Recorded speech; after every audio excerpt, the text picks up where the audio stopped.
ఆయన నీకు తోడుగా ఉన్నాడు, ఆయన నీతో కూడా ఉన్నాడు అనే స్పర్శ నీకున్నంత వరకు నీకు ఆదరణ ఉంటుంది, ధైర్యం ఉంటుంది, దేని గూర్చిన భయం ఉండదు, తొందర ఉండదు, అసమాధానం అనేది ఉండదు.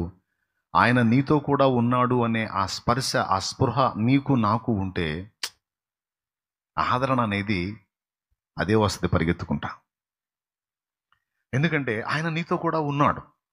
అంతేకాదు ఆయన నిన్ను నడిపిస్తున్నాడు, అంతేకాదు ఆయన నీకు బోధిస్తాడు, అంతేకాదు నిన్ను ఆయన ఆదరిస్తాడు, అంతేకాదు నువ్వు విశ్వాసంలోకి వచ్చిన తర్వాత కూడా ఏవైనా తప్పులు నీ వల్ల జరిగితే స్పష్టంగా నీకు వాటిని చూపించి, ఇదిగో ఫలానా విషయంలో నువ్వు తేడబడ్డావు, ఒప్పుకో అని నిన్ను ఒప్పిస్తాడు.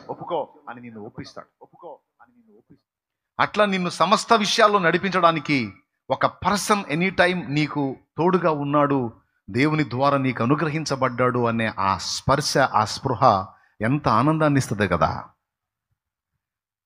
కానీ ఆ వ్యక్తి మనతో కూడా ఉన్నాడు అనే విషయం మనకి గ్రహింపులో ఉంటే ఆదరణ, ఆనందంతో పాటు క్యారెక్టర్లో కూడా మనకి భద్రత ఉంటుంది. ఆయన లేడు అనుకుంటే వెచ్చలవిడి, ఆయన ఉన్నాడు నాతో, ఆయన అభ్యంతర పడతాడనే స్పృహ, స్పర్శ మనకుంటే తొందరపడి తప్పు చేయాలంటే తెగించలేం.